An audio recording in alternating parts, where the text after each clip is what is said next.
আজকে আমরা নতুন বইয়ের অষ্টম অধ্যায় বিজ্ঞান বইয়ের অষ্টম অধ্যায় নিয়ে আলোচনা করব। বাট প্রতিটা অধ্যায় স্টার্ট করার পূর্বে ফার্স্ট টাইমে তোমাদেরকে আমি একটা কন্ডিশন দিয়ে থাকি। তো কন্ডিশনটা হচ্ছে, একটু ভালো করে দেখে নাও, তিনটা বিষয় তোমাদের সবচেয়ে বেশি মনে রাখতে হবে। যে কোনো রিডিং পড়ার জন্য তিনটা বিষয়, সে তিনটা বিষয় নিয়ে একটু বলা হয়েছে, একটু দেখে নাও। বেসিক্যালি তোমাদের এই 4টা দিক নির্দেশনা যদি মেনে চলো তাহলে ভালো রেজাল্ট হতে বাধ্য। তোমরা যখন টেক্সট বুক বা তোমাদের বোর্ড থেকে যে মূল বইটা দিয়েছে ওই বইটা যখনই তোমরা রিডিং করবা না কেন, ফর দিস রিজন তোমাদের এখানে যে 4টা কন্ডিশন আছে, এই 4টা কন্ডিশন অনুযায়ী যদি তোমরা স্টাডি স্টার্ট করো তাহলে তোমাদের সবচেয়ে ভালো একটা রেজাল্ট হবে বা বেস্ট অফ রেজাল্ট হয়ে যাবে। তো ফার্স্ট টাইমে তোমরা দেখো 4টি কন্ডিশন কি কি আছে। এক নম্বরে আছে প্রতিটা লাইন বা প্রতিটা শব্দ কি বোঝাতে চেয়েছে সেটা বুঝে পড়ার চেষ্টা করতে হবে। আমরা যখন প্রতিটা লাইন পড়বো ফর দিস রিজন, দেন তখন অবশ্যই চেষ্টা করতে হবে যে সেই শব্দটা কি বোঝাতে চেয়েছে বা সেই বাক্যটা কি বোঝাতে চেয়েছে সেটা বোঝার চেষ্টা করতে হবে। নাম্বার টু, সবচেয়ে ইম্পর্টেন্ট কোশ্চেনগুলো তোমাদেরকে আন্ডারলাইন করে রাখতে হবে। হ্যাঁ, অবশ্যই। যখন আমরা, আমাদের তো অবজেকশন থাকছে রিডিং পড়ার তিনটা। একটা হচ্ছে ওর ভিতর থেকে আমরা রিডিং এর ভিতর থেকে সংক্ষিপ্ত প্রশ্নগুলো পারবো, সৃজনশীল প্রশ্ন ফ্রি হ্যান্ডে লিখতে পারবো, এবং তার সাথে এমসিকিউ বা যে বহু নির্বাচনী প্রশ্ন আছে সেগুলো পারবো। আর বহু নির্বাচনী প্রশ্নগুলো অবশ্যই সেগুলো পারার জন্য কি করতে হবে, প্রতিটা ইম্পর্টেন্স লাইন তোমাদের আন্ডারলাইন করে রাখতে হবে যাতে নেক্সট টাইমে আমরা ভালো করে রিভিশন দিতে পারি। নাম্বার থ্রি, সবচেয়ে বেস্ট অফ ইম্পর্টেন্ট কোশ্চেনগুলো নোট ডাউন করে রাখতে হবে। হ্যাঁ, আমরা প্রতিটা পৃষ্ঠায় কিন্তু অনেক ইম্পর্টেন্স কোশ্চেন পাই, তার ভিতরে বেস্ট অফ ইম্পর্টেন্ট কোশ্চেনগুলো আমরা আলাদা করব, সেটা আলাদা করে নোট ডাউন করব, মানে নোট করে রাখবো যাতে আমরা হ্যান্ড নোট করে রাখবো, লিখে রাখতে পারি। অবশ্যই তোমরা এটা চেষ্টা করবা, তোমার কাছে যেটা বেস্ট অফ ইম্পর্টেন্স মনে হবে এই কোশ্চেনটা সবচেয়ে বেশি ইম্পর্টেন্স, তাহলে তোমরা চেষ্টা করবা যে হ্যান্ড নোট করে রাখার। কারণ তোমাদের কাছে যেটা বেশি ইম্পর্টেন্ট মনে হবে, কারণ সেটা আসার সম্ভব না, কারণ তোমরা তো পড়ছো, তোমরাই রিয়েলাইজ করতে পারবা কোনটা ইম্পর্টেন্স কোনটা ইম্পর্টেন্স নয়। নাম্বার ফোরে আছে ইম্পর্টেন্স লাইন থেকে নিজে প্রশ্ন করতে হবে, নিজে উত্তর দিতে হবে। যে ইম্পর্টেন্স লাইনগুলো রয়েছে সেইগুলো থেকে আমরা নিজেরা প্রশ্ন করবো, আবার নিজেরা উত্তর করব। আর বিভিন্নভাবে ঘুরিয়ে ফিরিয়ে প্রশ্ন করতে হবে, ঘুরিয়ে ফিরে উত্তর করতে হবে। হ্যাঁ, একটা ইম্পর্টেন্স লাইনকে আমরা যত সিস্টেমে হোক আমরা ঘুরিয়ে ফিরে প্রশ্নগুলো করবো আর ঘুরিয়ে ফিরে উত্তর করব। যদি আমরা এবার নিজেরা প্রশ্ন করে নিজেরা উত্তর করি তাহলে সবচেয়ে বেশি মনে থাকবে। আর এই 4টা সিস্টেমে যদি তোমরা যে কোনো রিডিং পড়ো তাহলে সবচেয়ে বেশি পরিমাণে, যদি এমসিকিউ বা বহু নির্বাচনী বলো সবচেয়ে বেশি হবে। আর সৃজনশীল প্রশ্ন তুমি দূরত্ব লিখতে পারবে ফ্রি হ্যান্ড রাইটিং হিসাবে। আর সংক্ষিপ্ত প্রশ্নগুলো কিন্তু তোমরা সম্পূর্ণ তোমরা বইয়ের ভিতরে পেয়ে যাবে। আশা করি বিষয়টা বুঝতে পেরেছো।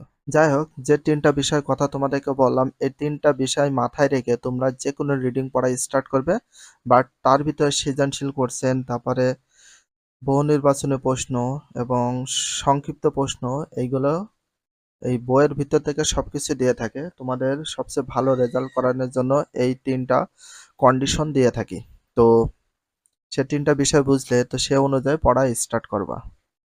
দেখো, তো প্রথম অধ্যায়ে আমাদের এখানে একটা পিকচার দেওয়া আছে, মাঠের মাঝখানে একটা লোকও দাঁড়িয়ে আছে। তো এটা ড্রোন শট দিয়ে ভিডিওটা নিয়েছে, সেটা দেখতে পাচ্ছ। তো মেন উদ্দেশ্য কিন্তু আমাদের অধ্যায়ের নাম হচ্ছে আমাদের সম্পদ। আমাদের সম্পদ কোনগুলো সেই বিষয় নিয়ে আলোচনা করতে হবে। চলো শুরু করি।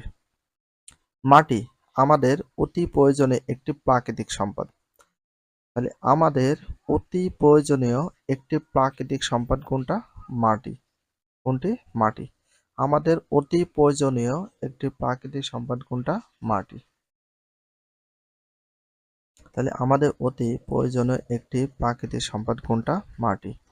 কোনটা? মাটি। মাটিতে গাছপালা জন্মায়, ফসল উৎপন্ন হয়। তাহলে গাছপালা জন্মায়, ফসল উৎপন্ন হয় কোথায়? মাটিতে। কোথায় হয়? মাটিতে। বা কিসে হয়? মাটিতে। আমাদের দায়িত্ব এই প্রাকৃতিক সম্পদকে নানা ধরনের দূষণ থেকে রক্ষা করা। একই সাথে মাটি আমাদের তেল, গ্যাস, কয়লা সহ নানা রকম খনিজ পদার্থের উৎস।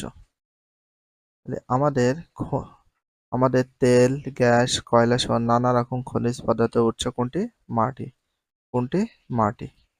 একটা প্রশ্ন দেখো, আমাদের তেল, গ্যাস এবং কয়লা সহ নানা রকম খনিজ পদার্থের উৎস কোনটি? মাটি। কোনটি? মাটি। তাই আমরা একদিকে যেরকম এই খনিজ উত্তোলন করে দেশকে সমৃদ্ধ করব, মানে সমৃদ্ধ বলতে অনেক উন্নত করব, অন্যদিকে লক্ষ্য রাখবো এই প্রক্রিয়ায় আমাদের মূল্যবান সম্পদটি যেন অপচয় না হয়। এই অধ্যায় শেষে আমরা যা যা শিখবো বা যে অধ্যায়গুলো বুঝতে পারবো, আর এখানে মেন যে টপিকস আছে এই টপিকসগুলো থেকে তোমাদের প্রচুর পরিমাণ সৃজনশীল প্রশ্ন দিয়ে থাকে। এখানে যে টপিকসগুলো দেখছো, অনেকে এগুলো পড়তে চায় না, বাট অনেকে জানে না যে এখান থেকে তোমাদের সৃজনশীল কোশ্চেনগুলো দেয়। এটা খ, গ এবং ঘ এই প্রশ্নগুলো বেশি দিয়ে থাকে। তো চলো আমরা একটু দু একটা প্রমাণ দেখে আসি।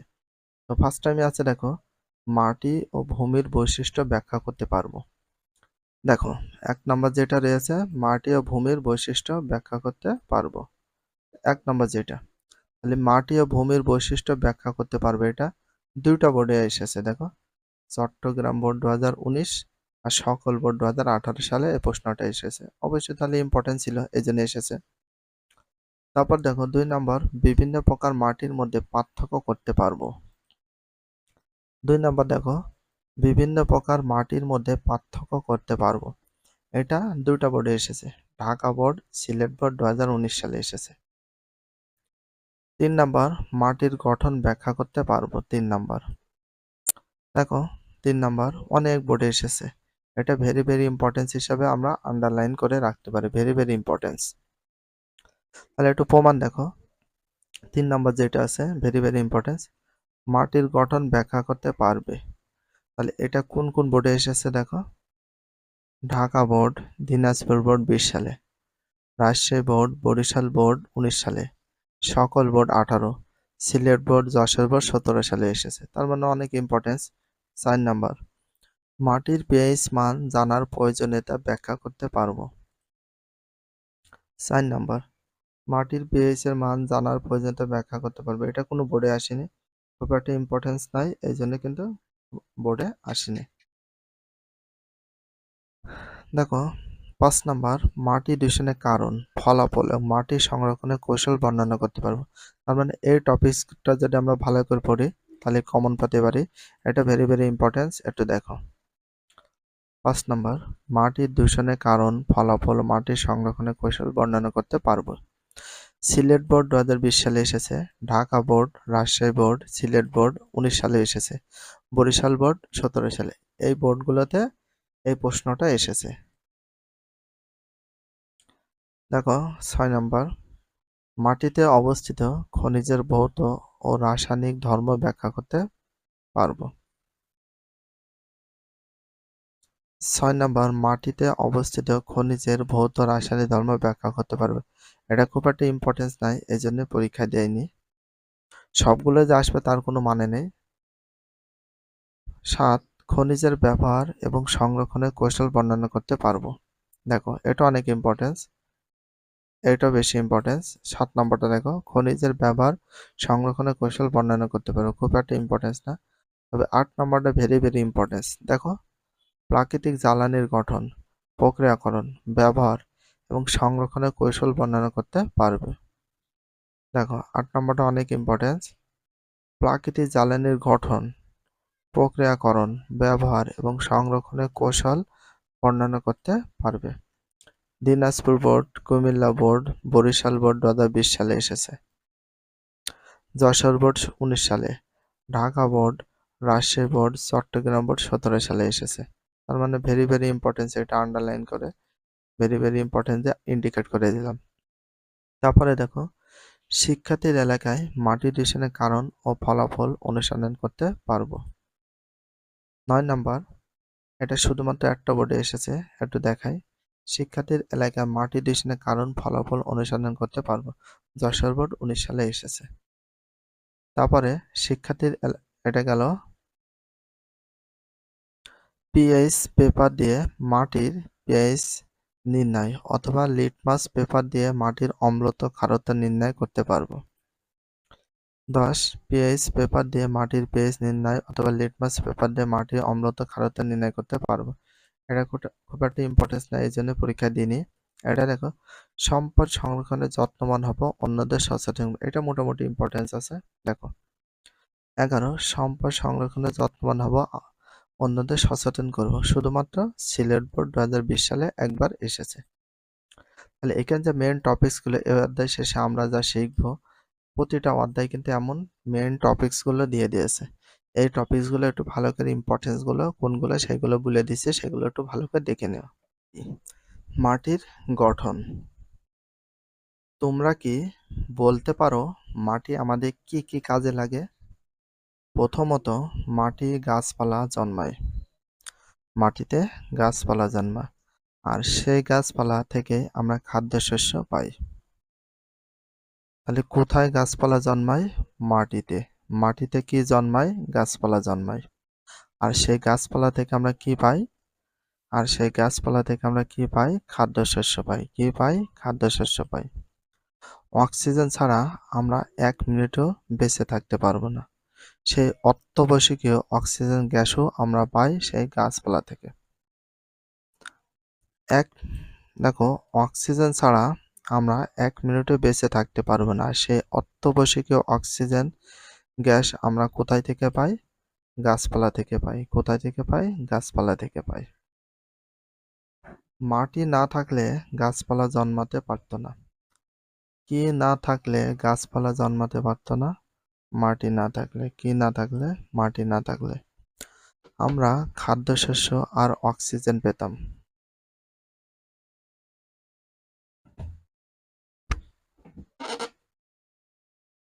আমরা খাদ্যশস্য আর অক্সিজেন পেতাম না। দ্বিতীয়ত, মাটিতে আমরা ঘরবাড়ি, অফিস, রাস্তাঘাট তৈরি করি। আমরা ঘরবাড়ি, অফিস, রাস্তাঘাট তৈরি করি কোথায়? মাটিতে। কোথায় তৈরি করি? মাটিতে।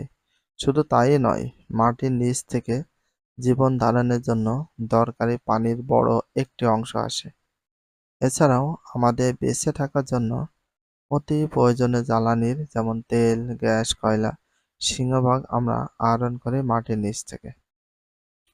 আমাদের বেঁচে থাকার জন্য অতি প্রয়োজনীয় জ্বালানির তেল, গ্যাস, কয়লা সিংহভাগ আমরা আহরণ করি মাটির নিচ থেকে। কোথায় থেকে? মাটির নিচ থেকে। একইভাবে সোনা, রূপা, তামা, অ্যালুমিনিয়াম, লোহা সহ নানা রকম খনিজ পদার্থ এই মাটির অংশ। সোনা, রূপা, তামা, অ্যালুমিনিয়াম, লোহা সহ নানা রকম খনিজ পদার্থ এই মাটিরই অংশ, কারণ মাটির ভিতর থেকে সবকিছু পাওয়া গেছে। এখন আমরা আমাদের অতি প্রয়োজনীয় এই মাটির গঠন সম্পর্কে জেনে নিই।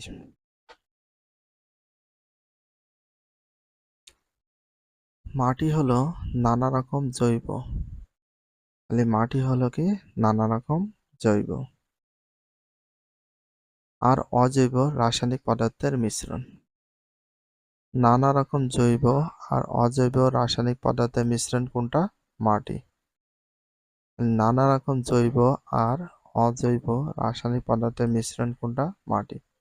মাটি হলো নানা রকম জৈব আর অজৈব রাসায়নিক পদার্থের মিশ্রণ। বিভিন্ন এলাকার মাটি গঠন ভিন্ন হয়। মাটিতে বিদ্যমান পদার্থগুলোকে সাধারণত 4 ভাগে ভাগ করা হয়। মাটিতে বিদ্যমান পদার্থগুলোকে সাধারণত কয় ভাগে ভাগ করা হয়? 4 ভাগে ভাগ করা হয়। মাটিতে বিদ্যমান পদার্থগুলোকে সাধারণত কয় ভাগে ভাগ করা হয়? 4 ভাগে ভাগ করা হয়। ভেরি ভেরি ইম্পর্টেন্স, আন্ডারলাইন করে রাখবা। এরা হলো খনিজ পদার্থ, জৈব পদার্থ, বায়বীয় পদার্থ আর পানি। এরা হলো খনিজ পদার্থ। একটু বলি, মাটিতে বিদ্যমান পদার্থগুলোকে সাধারণত কয় ভাগে ভাগ করা হয়? 4 ভাগে ভাগ করা হয়।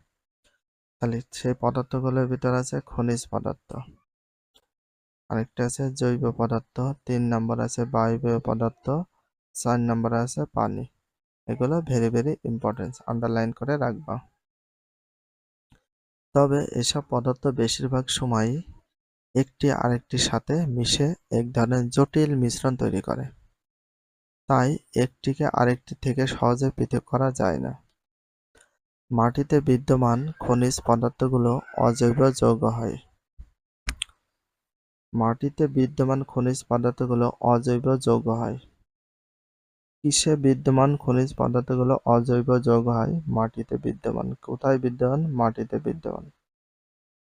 মাটিতে বিদ্যমান প্রধান প্রধান খনিজ পদার্থ বা অজৈব পদার্থগুলো হলো কি? মাটিতে বিদ্যমান রয়েছে, এক কথা মাটিতে রয়েছে প্রধান প্রধান খনিজ পদার্থ বা অজৈব পদার্থগুলো হলো কি কি? এটা ভেরি ভেরি ইম্পর্টেন্ট, আন্ডারলাইন করে রাখবা। মাটিতে বিদ্যমান প্রধান প্রধান খনিজ পদার্থ বা অজৈব পদার্থগুলো হলো calcium Ca, aluminium Al, magnesium Mg, লোহা Fe, silicon Si, potassium K, sodium Na, অল্প পরিমাণের ম্যাঙ্গানিজ, অল্প পরিমাণে manganese Mn, copper Cu, zinc Zn, cobalt Co, boron B, iodine I, fluorine F। এই সব পদার্থগুলো মাটিতে পাওয়া যায়।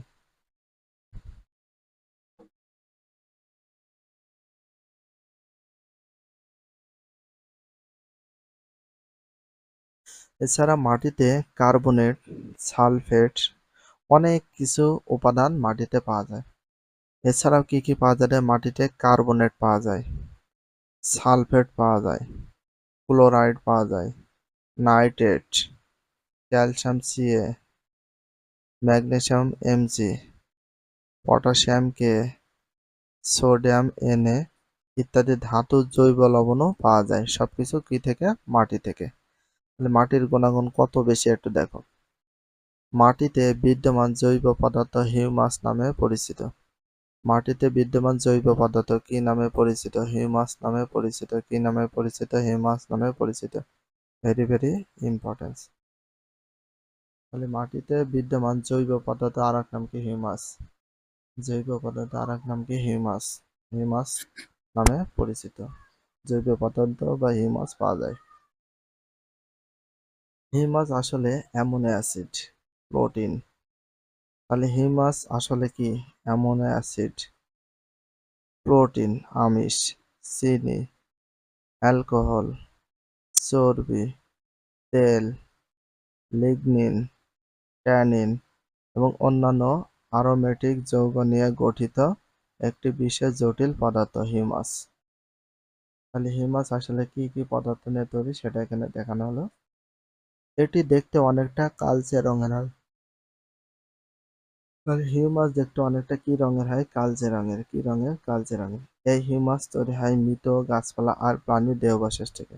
আয়তন অনুসারে মাটিতে বিদ্যমান পদার্থগুলো 8.01 চিত্রে দেখানো হলো। দেখো, এটা হচ্ছে মাটির গঠন। বায়বীয় পদার্থ আছে 25%, অজৈব বা খনিজ পদার্থ আছে 45%, পানি আছে 25%, জৈব পদার্থ আছে 5%। এটা হচ্ছে মাটির এক ধরনের গঠন। বায়বীয় পদার্থ, অজৈব বা খনিজ পদার্থ, জৈব পদার্থ, পানি সব মিলে মাটির গঠন। মাটির গঠন টোটাল 4টি রয়েছে, সেগুলো দেখলে। মাটিতে বিদ্যমান পানির ভূমিকা অতি গুরুত্বপূর্ণ, বিশেষ করে গাছপালার জন্য। মাটিতে বিদ্যমান পানির ভূমিকা অতি গুরুত্বপূর্ণ, বিশেষ করে কিসের জন্য? গাছপালার জন্য। বিশেষ করে কিসের জন্য? গাছপালার জন্য। তোমাদের কি মনে আর প্রশ্ন জেগেছে যে মাটিতে পানি কোথায় আর কিভাবে থাকে? মাটিতে পানি থাকে মাটির কণার মাঝে থাকা ফাঁকা জায়গাগুলোতে বা রন্ধ্রে। এই রন্ধ্রের আকার আকৃতির উপর নির্ভর করে মাটির পানি ধরে রাখার ক্ষমতা। রন্ধ্রের আকার আকৃতির উপর নির্ভর করে মাটির পানি ধরে রাখার ক্ষমতা। তোমরা বলো দেখি, বালি আর কাদামাটির মধ্যে কোনটির পানি ধরে রাখার ক্ষমতা বেশি?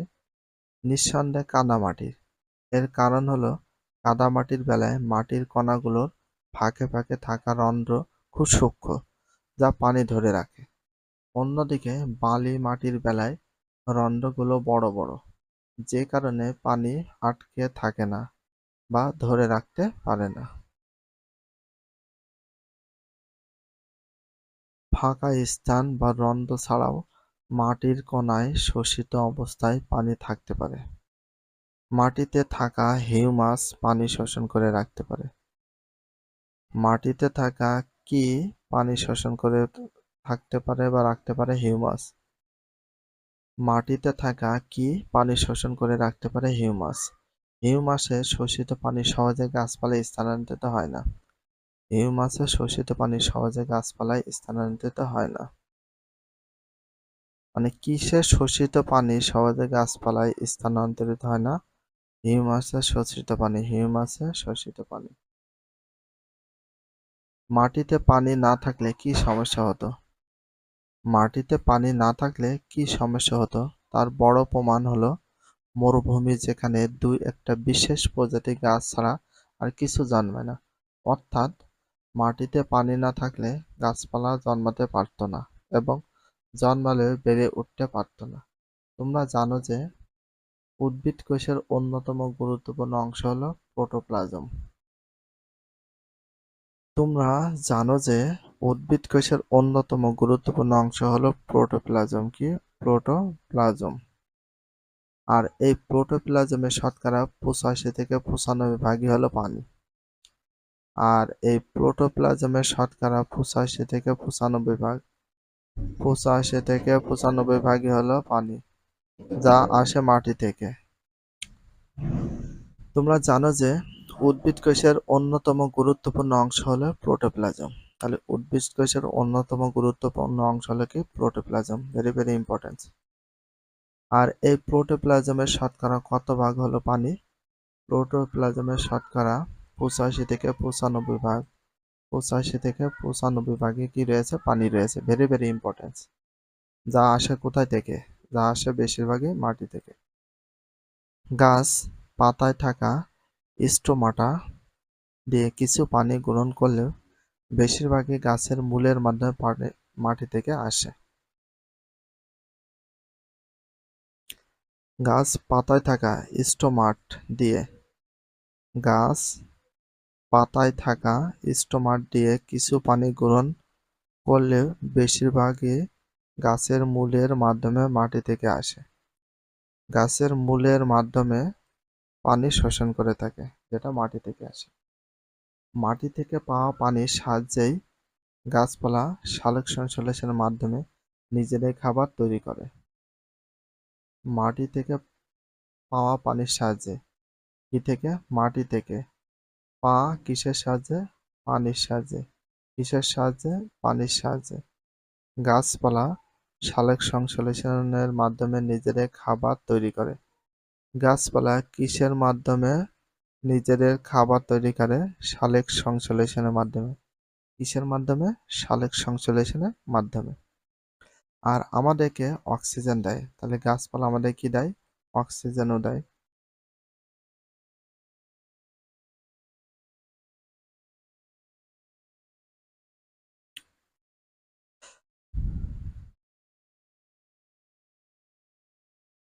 গাছপালা তার প্রয়োজনীয় পুষ্টি, যেমন খনিজ পদার্থ, নাইট্রোজেন, ফসফরাস মাটি থেকে সরাসরি গ্রহণ করতে পারে না। গাছপালা তার প্রয়োজনীয় পুষ্টি, খনিজ পদার্থ আছে, খনিজ পদার্থ, নাইট্রোজেন, ফসফরাস, এই তিনটা মাটি থেকে সরাসরি গ্রহণ করতে পারে না।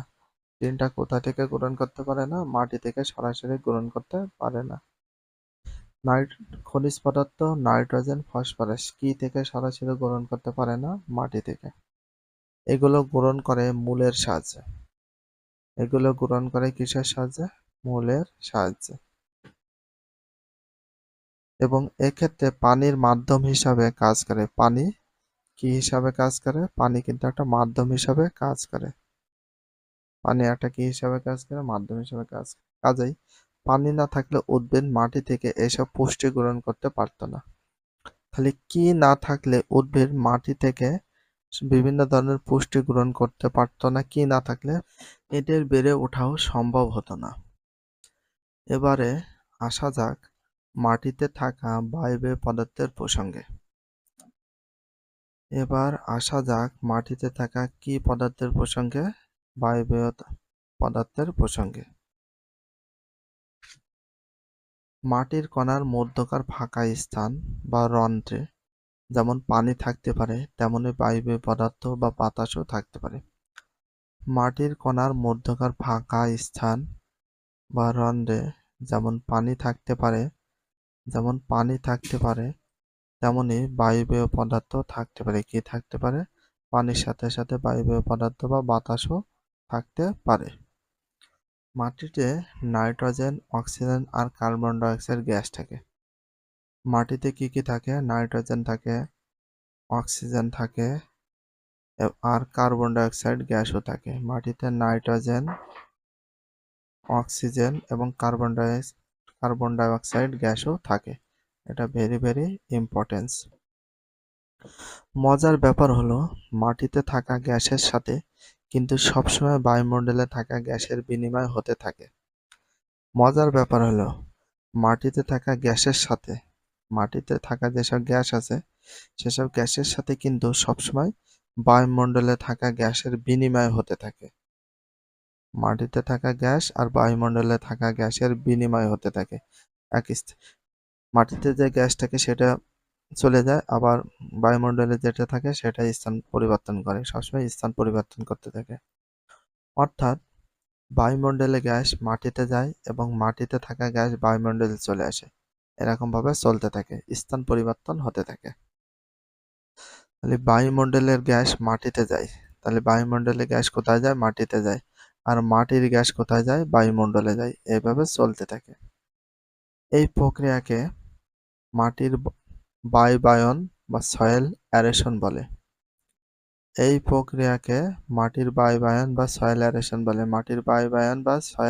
বলে। Very very important. বায়ুমণ্ডল গ্যাস মাটিতে যায় এবং মাটিতে থেকে গ্যাস বায়ুমণ্ডলে চলে আসে। এই প্রক্রিয়াকে কি বলে? মাটির বায়ুবায়ন বা সয়েল অ্যারেশন বলে। এখন প্রশ্ন হলো, মাটিতে থাকা গ্যাস কি কোনো কাজে লাগে? হ্যাঁ, অবশ্যই এটি কাজে লাগে। মাটিতে নানা রকম উপকারী অণুজীব, মাইক্রো অর্গানিজম থাকে। মাটিতে নানা রকম উপকারী অণুজীব বা মাইক্রো অর্গানিজম থাকে। নানা রকম উপকারী অণুজীব বা মাইক্রো অর্গানিজম থাকে। এটা ভেরি ভেরি ইম্পর্টেন্স। এর মধ্যে কিছু অণুজীবের জন্ম আর বেড়ে ওঠার জন্য অক্সিজেন অত্যাবশ্যক। অক্সিজেন না থাকলে এরা বাঁচতে পারে না। আবার অক্সিজেন পানিতে অদ্রবণীয় অনেক খনিজ পদার্থকে ভেঙে দ্রবণীয় পদার্থে পরিণত করে, যা পরে মাটিতে থাকা পানিতে দ্রবীভূত হয় এবং পরে উদ্ভিদে স্থানান্তরিত হয়। ক নম্বর দেখো রয়েছে মাটির কণা। এগুলো হচ্ছে মাটির কণা। আর পানি, এগুলো দেখতে হচ্ছে মাটির কণার ফাঁকে ফাঁকে পানি। আর মাঝে মাঝে কি রয়েছে? বায়ু রয়েছে পানির। খ নম্বর দেখো এ বি সি ডি কি রয়েছে? মাটির গঠন। ক, মাটির বিভিন্ন স্তর। এগুলো হচ্ছে মাটির বিভিন্ন স্তর। বেলে মাটি, দোআঁশ মাটি, এঁটেল মাটি, সব ধরনের মাটির এগুলো স্তর। 4টি স্তর রয়েছে মাটির।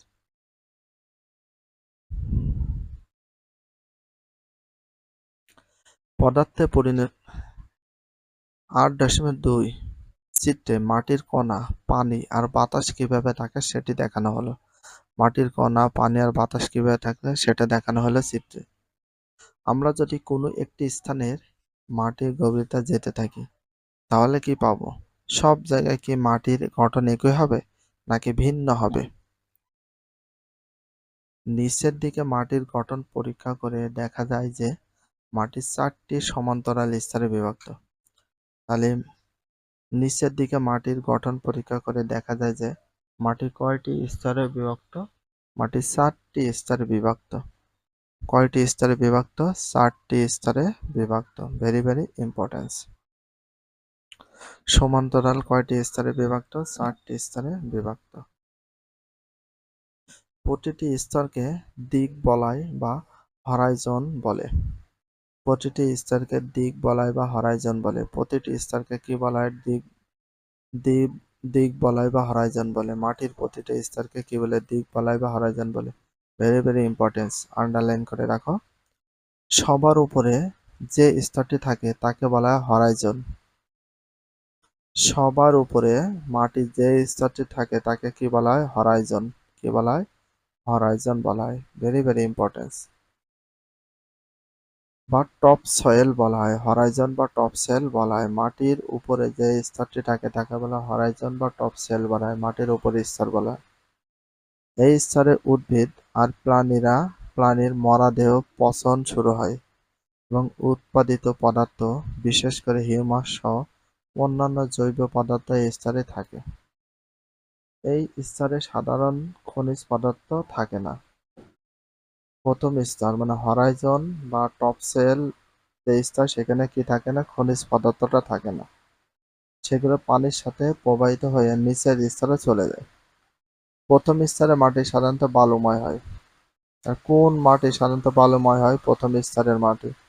আর প্রথম স্তরের মাটি সাধারণত কি হয়? বালুময় হয়। প্রথম স্তরের মাটি সাধারণত কি হয়? বালুময় হয়। মাটির দ্বিতীয় স্তরকে সাবসয়েল বা হরাইজন বি বলে। মাটির দ্বিতীয় স্তরকে বলে সাবসয়েল। সাবসয়েল সাবসয়েল বা হরাইজন বি বলা হয়। সাবসয়েল বা হরাইজন বি বলা হয়। এটা ভেরি ভেরি ইম্পর্টেন্ট, আন্ডারলাইন করে রাখবা। এই স্তরে সামান্য পরিমাণে হিউমাস থাকে। স্তর ওপরে স্তর আসা খনিজ পদার্থ ভরা থাকে। এই স্তর উপরে স্তরে থেকে আসা খনিজ পদার্থে ভরা থাকে। দ্বিতীয় স্তর, এটা কোন স্তর? দ্বিতীয় স্তর। তাহলে এই স্তর উপরে স্তর থেকে আসা খনিজ পদার্থ ভরা থাকে, এটা হচ্ছে দ্বিতীয় স্তর। মাটির তৃতীয় স্তরটিকে হরাইজন সি বলে। মাটির তৃতীয় স্তরকে কি বলে? হরাইজন সি বলে। হরাইজন সি বলে। মাটির তৃতীয় স্তরটিকে কি বলা হয়? Horizon C. হরাইজন সি বলা হয় মাটির কোন স্তরকে? তৃতীয় স্তরকে। মাটির তৃতীয় স্তরকে। মাটি তৈরি হয় শিলা থেকে। তাহলে মাটি তৈরি হয় কি থেকে? শিলা হতে। শিলা থেকে। শিলা অর্থ কিন্তু আমরা সকলে জানি পাথর। পাথর থেকে কিন্তু মাটি তৈরি হয়। তাহলে মাটি তৈরি হয় কি থেকে? শিলা থেকে। এটা ভেরি ভেরি ইম্পর্টেন্স, আন্ডারলাইন করে রাখবা। যেখানে জটিল রাসায়নিক প্রক্রিয়াও জড়িত, মূল শিলা আস্তে আস্তে নরম হয়ে এক পর্যায়ে মাটির কণায় পরিণত হয়। মূল শিলা থেকে পরিবর্তিত হয়ে প্রথমে যে নরম শিলা তৈরি হয় সেগুলো হরাইজন সিতে থাকে। মূল শিলা থেকে পরিবর্তিত হয়ে প্রথমে যে নরম শিলা তৈরি হয় সেগুলো কোন স্তরে থাকে? হরাইজন সিতে থাকে। হরাইজন সি স্তরে থাকে। এই নরম শিলা মূল শিলা থেকে নরম, কিন্তু মাটির কণা থেকে অনেক গুণ শক্ত। এই নরম শিলা মূল শিলা থেকে নরম, কিন্তু মাটির কণা থেকে অনেক শক্ত থাকে। হরাইজন সিতে যে শিলাটা থাকে, এই নরম শিলায় পরবর্তী সময়ে পরিবর্তিত হয়ে মাটির কণায় পরিণত হয়। তাহলে কোন শিলা পরবর্তী সময়ে পরিবর্তিত হয়ে মাটির কণায় পরিণত হয়? নরম শিলায়। নরম শিলা। এই স্তরের নিচে থাকে হরাইজন ডি বা মূল শিলা। তাহলে এই স্তরের নিচে থাকে কি? হরাইজন ডি বা মূল শিলা। হরাইজন ডি বা মূল শিলা থাকে। হরাইজন ডি বা মূল শিলা থাকে। যা খুবই শক্ত। ৮.২ খ, চিত্রে মাটির এই উলম্ব গঠন দেখানো হলো। উলম্ব গঠন দেখানো হলো মাটির।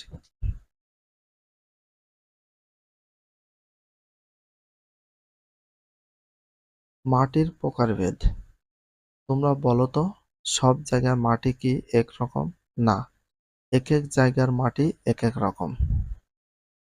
তোমরা বলো তো, সব জায়গার মাটি কি একরকম না, এক এক জায়গার মাটি এক এক রকম। মাটির গঠন, বর্ণ, পানির ধারণ ক্ষমতা এসব বৈশিষ্ট্যের উপর নির্ভর করে মাটিকে মূলত 4 ভাগে ভাগ করা হয়েছে। মাটির গঠন, মাটির বর্ণ, পানি ধারণ ক্ষমতা এসব বৈশিষ্ট্যের উপর ভিত্তি করে মাটিকে মূলত 4 ভাগ করা হয়েছে। মাটিকে মূলত কয় ভাগ করা হয়েছে? 4 ভাগ করা হয়েছে। Very very important, best of important.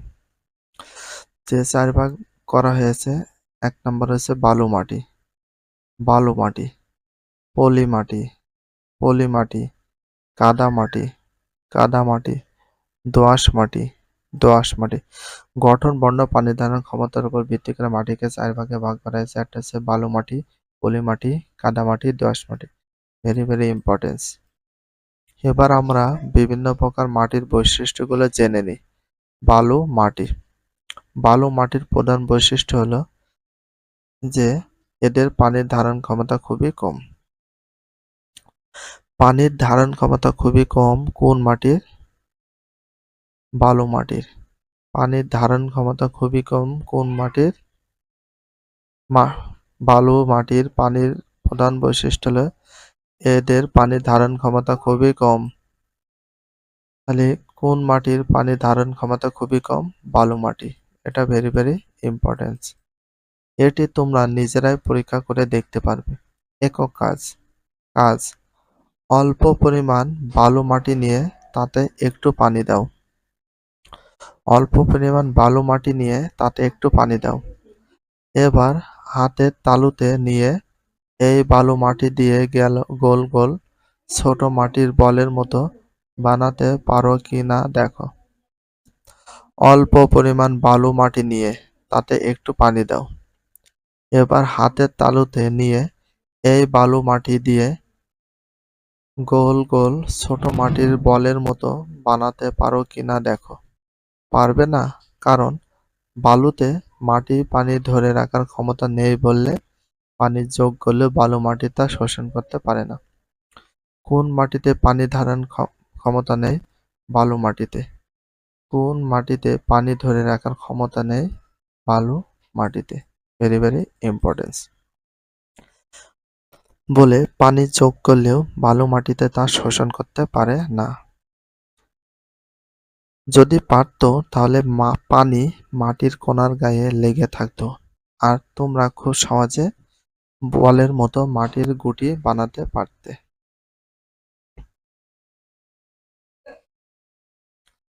বালু মাটির আরেকটি বৈশিষ্ট্য হলো যে এতে বিদ্যমান মাটির কণার আকার সবচেয়ে বড়। বালু মাটির আরেকটি বৈশিষ্ট্য হলো যে এতে বিদ্যমান মাটির কণার আকার সবচেয়ে বড়। মাটির কণার আকার সবচেয়ে বড় কোন মাটিতে? বালু মাটিতে। কোন মাটি? বালু মাটি। যার ফলে কণাগুলোর মাঝে ফাঁকা জায়গা অনেক বেশি থাকে, তাই অনেক বেশি বায়বীয় হয়। বালু মাটি তোমরা হাতে নিলে দেখবে যে এরা দানাযুক্ত। বালু মাটিতে খুব ছোট্ট ছোট্ট শিলা আর খনিজ পদার্থ থাকে। কোন মাটিতে খুব ছোট ছোট শিলা আর খনিজ পদার্থ থাকে? বালু মাটিতে। কোন মাটিতে খুব ছোট ছোট শিলা আর খনিজ পদার্থ থাকে? বালু মাটিতে। Very very importance. বালু মাটিতে হিউমাস থাকলে এটি চাষাবাদের জন্য সহজসাধ্য, কিন্তু যেহেতু এই মাটির পানি ধারণ ক্ষমতা কম, তাই পানি দিলে তা দ্রুত নিষ্কাশিত হয়ে যায় এবং গ্রীষ্মকালে বিশেষ করে উদ্ভিদের পানির স্বল্পতা দেখা দেয়। তাই যে সকল ফসলাদিতে অনেক বেশি পানি লাগে সেগুলো বালু মাটিতে ভালো হয় না। যে সকল ফসলাদিতে অনেক বেশি পানি লাগে সেগুলো বালি মাটিতে ভালো হয় না সেসব ফসল। তবে যখন প্রচুর পরিমাণে বৃষ্টিপাত হয় যার কারণে জমিতে জলাবদ্ধতার সৃষ্টি হয় সে সকল ক্ষেত্রে বালু মাটি চাষাবাদের জন্য উপযোগী হয়ে উঠতে পারে। কারণ বালু মাটিতে জলাবদ্ধতার সৃষ্টি হয় না, যার ফলে গাছের শিকড় পচে না। জলাবদ্ধতার সবচেয়ে বড় সমস্যা হচ্ছে যে এতে গাছের শিকড় পচন ধরে। জলাবদ্ধতার সবচেয়ে বড় সমস্যা হচ্ছে যে এতে গাছের শিকড়ে পচন ধরে। যার ফলে ফসল উৎপাদন ব্যাহত হয়।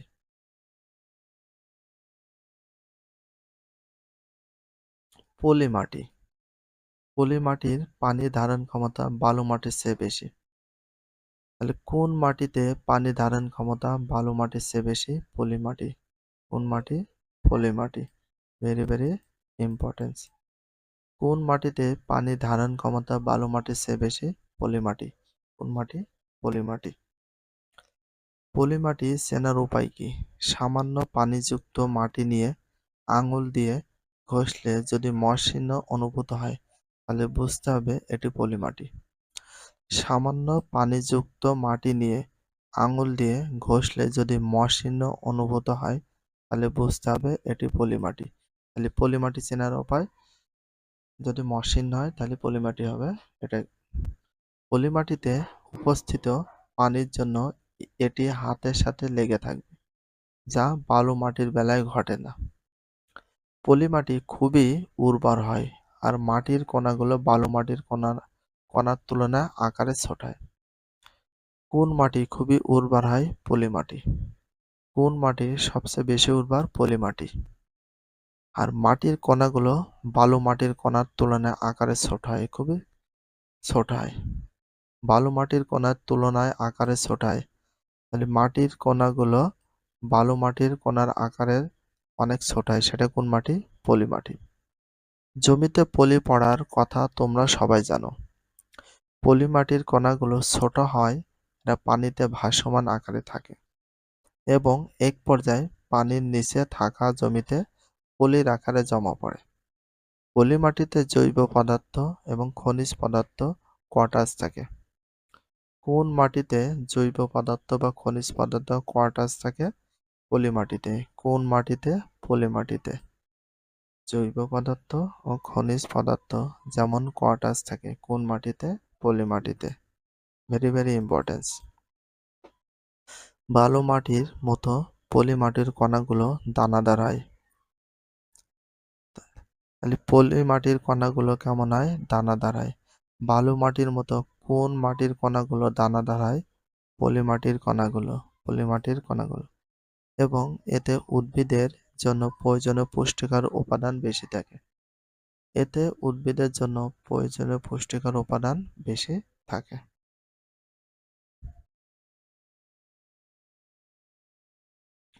কাদা মাটি। কাদা মাটি। তোমরা কাদা মাটি দেখেছো। এই মাটির প্রধান বৈশিষ্ট্য হলো প্রচুর পানি ধরে রাখতে পারে। কাদা মাটি দেখেছো। এই মাটির প্রধান বৈশিষ্ট্য হলো এরা প্রচুর পানি ধারণ করতে পারে। কোন মাটি প্রচুর পরিমাণে পানি ধারণ করতে পারে? কাদা মাটি। কোন মাটি? কাদা মাটি। Very very importance. এরা অনেকটা আঠালো ধরনের হয় এবং হাত দিয়ে ধরলে হাতে লেগে থাকে। এরা অনেকটা আঠালো ধরনের হয় এবং হাত দিলে হাতে লেগে থাকে, এটাকে বলে কাদা মাটি। এই মাটিতে পানির কণাগুলো খুব সূক্ষ্ম হয়, ফলে কণাগুলোর মধ্যকার রন্ধ্র খুব ছোট আর সরু হয়। কোন মাটির কণাগুলো খুব সূক্ষ্ম হয়, ফলে কণাগুলোর মধ্যকার রন্ধ্র খুব ছোট আর সরু হয়? কোন মাটি? কাদা মাটি। কোন মাটি? কাদা মাটি। কাদা মাটি থেকে সহজে পানি নিষ্কাশিত হয় না। কোন মাটি থেকে সহজে পানি নিষ্কাশিত হয় না? কাদা মাটি থেকে। কোন মাটি থেকে সহজে পানি নিষ্কাশিত হয় না? কাদা মাটি থেকে। এই জাতীয় মাটিতে সামান্য বৃষ্টিপাত হলে জলাবদ্ধতা সৃষ্টি হয়। এই জাতীয় মাটিতে সামান্য বৃষ্টিপাত হলে জলাবদ্ধতা সৃষ্টি হয়। তাই ফসলাদি বা উদ্ভিদের মূলে পচন সৃষ্টি করে। কাদা মাটিতে ফসল চাষের জন্য জৈব সার দেওয়া অত্যাবশ্যক হয়ে যায়। কোন মাটিতে ফসল চাষের জন্য জৈব সার দেওয়া অত্যাবশ্যক হয়ে যায়? কাদা মাটিতে। কাদা মাটিতে। কাদা মাটিতে। এই মাটিতে খনিজ পদার্থের পরিমাণ অনেক বেশি থাকে। কোন মাটিতে খনিজ পদার্থের পরিমাণ সবচেয়ে বেশি থাকে? কাদা মাটিতে। Very very importance. কোন মাটিতে খনিজ পদার্থের পরিমাণ সবচেয়ে বেশি থাকে? কাদা মাটিতে। এই মাটিতে ঘর সাজানোর প্রয়োজনপত্র এমনকি গহনা তৈরি করা হয়। কি মাটি দিয়ে? কাদা মাটি দিয়ে। দোআঁশ মাটি। দোআঁশ মাটি। এই মাটি বালু, পলি আর কাদা মাটির সমানে তৈরি। দোআঁশ মাটি কি কি মাটি দিয়ে তৈরি? এই মাটি বালু, বালু, পলি আর কাদা। বালু মাটি, পলি মাটি আর কাদা মাটি তিনটার সমন্বয়ে তৈরি হয়েছে দোআঁশ মাটি। দোআঁশ মাটি ভেরি ভেরি ইম্পর্টেন্ট। দোআঁশ মাটিতে থাকা বালু, পলি আর কাদা মাটির অনুপাতের উপর নির্ভর করে দোআঁশ মাটির পানি ধারণ কেমন হবে। দোআঁশ মাটির একদিকে যেমন পানি ধারণ ক্ষমতা ভালো, আবার প্রয়োজন সময় পানি দ্রুত নিষ্কাশন হতে পারে। তাই ফসল চাষের জন্য দোআঁশ মাটি খুবই উপযোগী। ফসল চাষের জন্য দোআঁশ মাটি খুবই উপযোগী। তাহলে ফসল চাষের জন্য কোন মাটি খুবই উপযোগী? দোআঁশ মাটি। দোআঁশ মাটি তিন ধরনের মাটি নিয়ে গঠিত হয়েছে: কাদা মাটি, পলি মাটি, বেলে মাটি। উপরে উল্লেখিত চার প্রকার ছাড়া আরো দুই প্রকার মাটি পাওয়া যায়। উপরে উল্লেখিত চার প্রকার মাটি ছাড়া আরো দুই প্রকার মাটি পাওয়া যায়। উপরে উল্লেখিত কয় প্রকার মাটি ছাড়া আরো মাটি পাওয়া যায়? উপরে উল্লেখিত চার প্রকার মাটি ছাড়া আরো কয় প্রকার মাটি পাওয়া যায়? দুই প্রকার মাটি পাওয়া যায়। একটি হলো পিটি মাটি, দা পিটি সয়েল বলা হয়। একটি হলো পিটি মাটি বা পিটি সয়েল বলা হয়। অন্যটাকে খড়ি মাটি বা চকি সয়েল বলা হয়। খড়ি মাটি বা চকি সয়েল বলা হয়। পিটি মাটি তৈরি হয় মূলত জৈব পদার্থ থেকে। পিটি মাটি তৈরি হয় মূলত কি পদার্থ থেকে? জৈব পদার্থ থেকে। আর জৈব পদার্থ থেকে তৈরি হয় কোন মাটি? পিটি মাটি। আর পিটি মাটি মূলত কি পদার্থ থেকে তৈরি হয়? জৈব পদার্থ থেকে তৈরি হয়। সে কারণে এতে অন্য সব মাটি থেকে জৈব পদার্থের পরিমাণ অনেক বেশি থাকে। সে কারণে এতে অন্য সব মাটি থেকে জৈব পদার্থের পরিমাণ অনেক বেশি থাকে। কোন মাটিতে? দোআঁশ মাটিতে। দোআঁশ মাটিতে জৈব পদার্থের পরিমাণ সবচেয়ে বেশি থাকে। সাধারণত ডোবা আর আর্দ্র এলাকায় এই মাটি পাওয়া যায়। সাধারণত কোথায় কোথায় এই মাটি পাওয়া যায়? এই মাটি বলতে দোআঁশ মাটি পাওয়া যায় ডোবা আর আর্দ্র এলাকায়। ডোবা আর আর্দ্র এলাকায় এই মাটি সবচেয়ে বেশি পাওয়া যায়। এই মাটিতে পুষ্টিকর উপাদান কম থাকে, তাই ফসল উৎপাদনের জন্য এটি তেমন উপযোগী নয়। এই মাটিতে পুষ্টিকর উপাদান কম থাকে, তাই ফসল উৎপাদনের জন্য দোআঁশ মাটি খুব একটা উপযোগী নয়। অন্যদিকে খড়ি মাটি ক্ষারীয় হয়।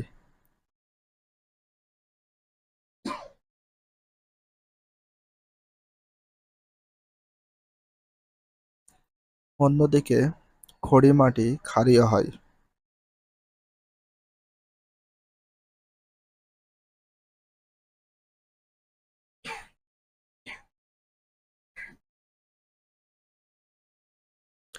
তাই ফসল উৎপাদনের জন্য এটি তেমন উপযোগী নয়।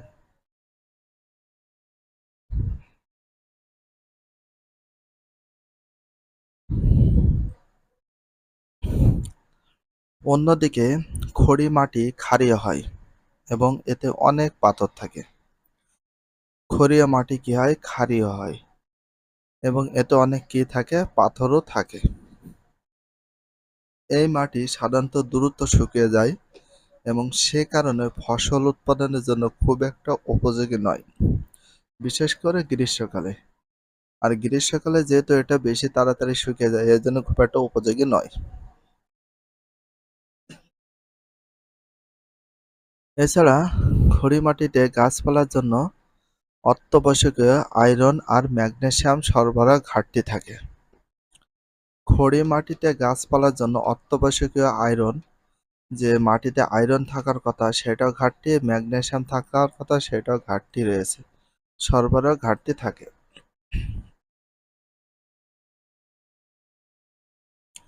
মাটির পিএইচ। মাটির পিএইচ ফসল উৎপাদনের জন্য মাটি অত্যন্ত গুরুত্বপূর্ণ একটি মানদণ্ড হলো পিএইচ। ফসল উৎপাদনের জন্য মাটির অত্যন্ত গুরুত্বপূর্ণ একটি মানদণ্ড হলো পিএইচ। ফসল উৎপাদনের জন্য মাটির অত্যন্ত গুরুত্বপূর্ণ একটি মানদণ্ড হলো পিএইচ। কি বলা হয়? পিএইচ। মাটির পিএইচ মান জানা থাকলে এটি অ্যাসিডিক, ক্ষারীয় না নিরপেক্ষ সেটি বোঝা যায়। মাটির পিএইচ মান জানা থাকলে এটি অ্যাসিডিক, ক্ষারীয় না নিরপেক্ষ সেটি বোঝা যায়। অ্যাসিডিক, ক্ষারীয় না নিরপেক্ষ? মাটি অ্যাসিডিক, ক্ষারীয় না নিরপেক্ষ সেটি বোঝার জন্য কি জানা প্রয়োজন? মাটির পিএইচ এর মান। মাটির পিএইচ এর মান জানা অত্যন্ত প্রয়োজন। বেশিরভাগ ফসলের বেলাতে মাটির পিএইচ নিরপেক্ষ হলে এর মান ৭ বা তার খুব কাছাকাছি হলে সর্বোচ্চ উৎপাদন পাওয়া যায়। মানে বেশিরভাগ ফসলের বেলাতে মাটির পিএইচ নিরপেক্ষ হলে, মাটির পিএইচ এর মান যদি নিরপেক্ষ হয় তাহলে এর মান ৭ বা তার খুব কাছাকাছি। এরকম যদি হয় সবচেয়ে সর্বোচ্চ উৎপাদন পাওয়া যায়। পিএইচ এর মানটা ৭ এর কাছাকাছি থাকে। তাই কোনো একটি জমির মাটি পরীক্ষা করে যদি দেখা যায় এর পিএইচ বা ৭ এর চেয়ে বেশ কম বা অনেক বেশি, তাহলে এর পিএইচ ৭ করার জন্য প্রয়োজনীয় ব্যবস্থা গ্রহণ করতে হয়। তবে কিছু কিছু ফসল আছে, যেমন আলু এবং গম, এরা মাটির পিএইচ ৫ থেকে ৬ হলে সর্বোচ্চ উৎপাদন দেয়। আলু এবং গম এরা মাটির পিএইচ ৫ থেকে ৬ হলে সর্বোচ্চ উৎপাদন দেয়। অন্যদিকে কিছু ফসল যেমন যব, মাটির পিএইচ ৮ হলে ভালো উৎপাদন হয়। অন্যদিকে কিছু ফসল যেমন যব, মাটির পিএইচ ৮ হলে উৎপাদন ভালো হয়। যবের পিএইচ এর মান ৮ হলে সবচেয়ে ভালো উৎপাদন পাওয়া যায়। তাহলে বুঝতেই পারছো ভালো ফলনের জন্য মাটির পিএইচ অত্যন্ত গুরুত্বপূর্ণ এবং মাটির পিএইচ অনুযায়ী ফসল নির্বাচন করা বেশ জরুরি।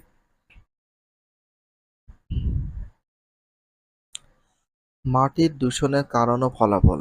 মাটির যে দূষণ হয় সেটা কারণ কি আর ফলাফল কি? দ্বিতীয় অধ্যায়ে তোমরা পানি দূষণ সম্পর্কে জেনেছ। মাটি দূষণ আর পানি দূষণ একটির সাথে আরেকটি সম্পর্কযুক্ত। অর্থাৎ পানি দূষণের জন্য যেসব কারণ দায়ী সেগুলো বেশিরভাগ ক্ষেত্রেই মাটি দূষণেরও কারণ। এখন তাহলে আমরা মাটি দূষণের নির্দিষ্ট কিছু কারণ জেনে নিই। শিল্প কারখানা, গৃহস্থালী বর্জ্য।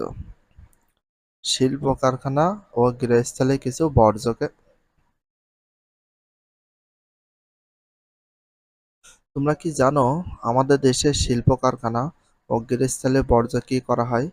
বেশিরভাগ সময় শিল্প কারখানা ও শহরাঞ্চলে গৃহস্থালী বর্জ্য মাটির নিচে গর্ত করে পুঁতে ফেলা হয়, বা কখনো কখনো একটি খোলা জায়গা বা ডাস্টবিনে জড়ো করে রাখা হয়। গ্রাম অঞ্চলে প্রায় সব সময়ই বাড়ির আশেপাশে জঙ্গল ফেলা হয়। এসব বর্জ্যের পচনশীল দ্রব্যগুলো জৈব রাসায়নিক বিক্রিয়ার মাধ্যমে পচতে থাকে এবং জৈব সারে পরিণত হয়।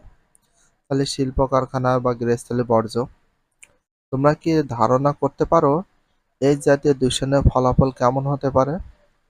যেহেতু শিল্প কারখানা বর্জ্য মার্কারি, জিঙ্ক, আর্সেনিক ইত্যাদি থেকে শুরু করে অ্যাসিড, ক্ষার, লবণ, কীটনাশক এ ধরনের হাজারো রকমের মারাত্মক ক্ষতিকর পদার্থ থাকে।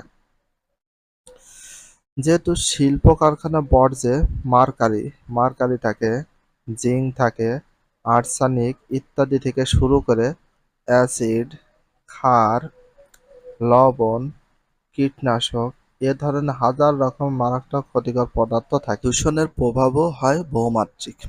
যেমন মার্কারি আর অন্যান্য ধাতব পদার্থ মাটিতে বিদ্যমান উপকারী অণুজীবগুলোকে মেরে ফেলে। কোনটি? অন্যান্য ধাতব পদার্থ মাটিতে বিদ্যমান উপকারী অণুজীবগুলোকে মেরে ফেলে। কোনটা? মার্কারি, যার ফলে মাটির উর্বরতা নষ্ট হয়। মার্কারির ফলে মাটির উর্বরতা কি হয়ে যায়? নষ্ট হয়ে যায়। তাহলে মার্কারির ফলে কি হয়? মাটির উর্বরতা নষ্ট হয়, কারণ মাটিতে যেসব অণুজীব রয়েছে উপকারী সেগুলো নষ্ট করে বা মেরে ফেলে। আবার মাত্রা অতিরিক্ত লবণ, অ্যাসিড বা ক্ষার গাছপালা আর ফসলের ক্ষতি করে। মাত্রা অতিরিক্ত লবণ বা অ্যাসিড, তার সাথে ক্ষার বা অ্যাসিড একই বিষয়, গাছপালা আর ফসলের আরও ক্ষতি করে। গাছপালা আর ফসলের অনেক ক্ষতি করে। গাছপালা আর ফসলে অনেক ক্ষতি করে কোনটা? মাত্রা অতিরিক্ত লবণ, অ্যাসিড বা ক্ষার। এই জাতীয় বর্জ্যে থাকা প্রোটিন বা অ্যামিনো অ্যাসিড ব্যাকটেরিয়া দ্বারা ভেঙে হাইড্রোজেন সালফাইড গ্যাস।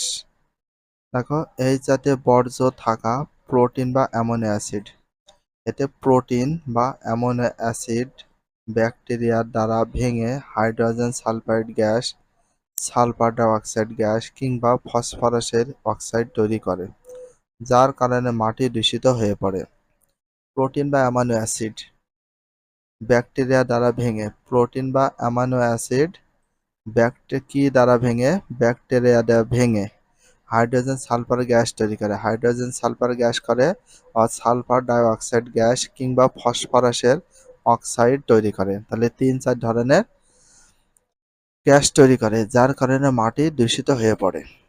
সবচেয়ে বড় চিন্তার কারণ হচ্ছে এ ধরনের দূষণের ফলে ক্ষতিকর পদার্থ মাটি থেকে খাদ্যে এবং খাদ্য থেকে মানুষ সহ অন্যান্য প্রাণীদেহে প্রবেশ করে মারাত্মক স্বাস্থ্য ঝুঁকির কারণ হতে পারে।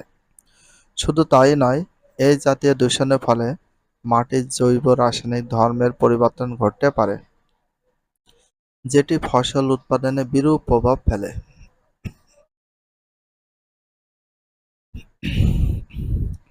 তেজস্ক্রিয় পদার্থের নিঃসরণ।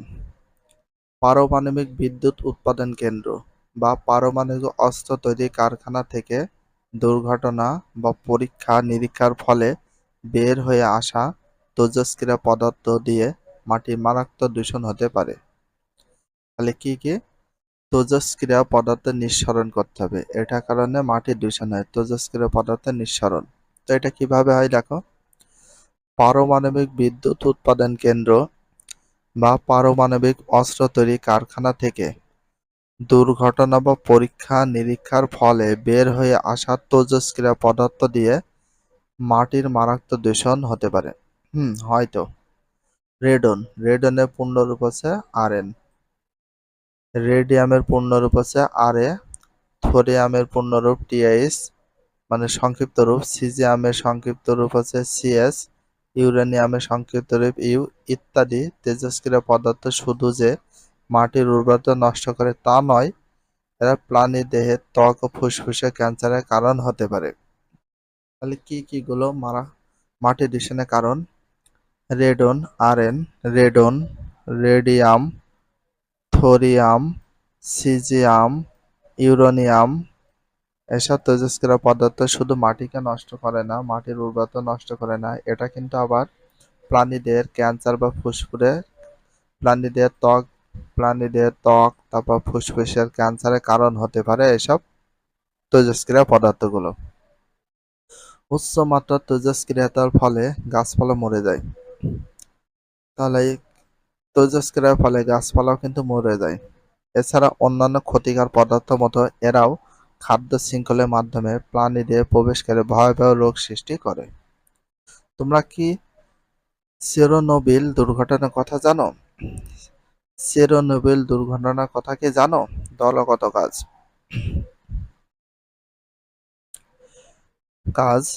চেরনোবিল দুর্ঘটনার তথ্য সংগ্রহ করে এর ভয়াবহতা নিয়ে একটি প্রতিবেদন তৈরি করো। অতিরিক্ত পলি থেকে মাটি দূষণ। অতিরিক্ত পলি থেকে কি দূষণ হয়? মাটি দূষণ হয়। তাহলে অতিরিক্ত পলি থেকে কি দূষণ হয়? মাটি দূষণ। দেখি, নদী ভাঙনের কথা তোমরা সবাই জানো। নদী ভাঙনের ফলে নদীর পাড় ভাঙা, মাটি বা অন্য কোনোভাবে সৃষ্ট মাটি কিংবা পানিতে অদ্রবণীয় পদার্থ পানির সাথে প্রবাহিত হয়ে এক পর্যায়ে কোথাও না কোথাও তলানি আকারে জমা পড়ে। এগুলো কখনো নদ-নদী, খাল-বিল ইত্যাদির তলদেশে জমা হতে পারে, আবার কখনো ফসল জমির উপর জমা হতে পারে। তাহলে কখনো ফসলের জমির উপর জমা হতে পারে, নদ-নদী, খাল-বিলের তলদেশে জমা হতে পারে। গুরুত্বপূর্ণ বিষয় হলো এই সমস্ত তলানিতে নানা রকম ক্ষতিকর পদার্থ থাকতে পারে। তাহলে নানা রকম ক্ষতিকর পদার্থ থাকতে পারে কোথায়? তলানিতে। পলি মাটির যে তলানিটা হয় এটা নানা রকম ক্ষতিকর পদার্থ থাকতে পারে।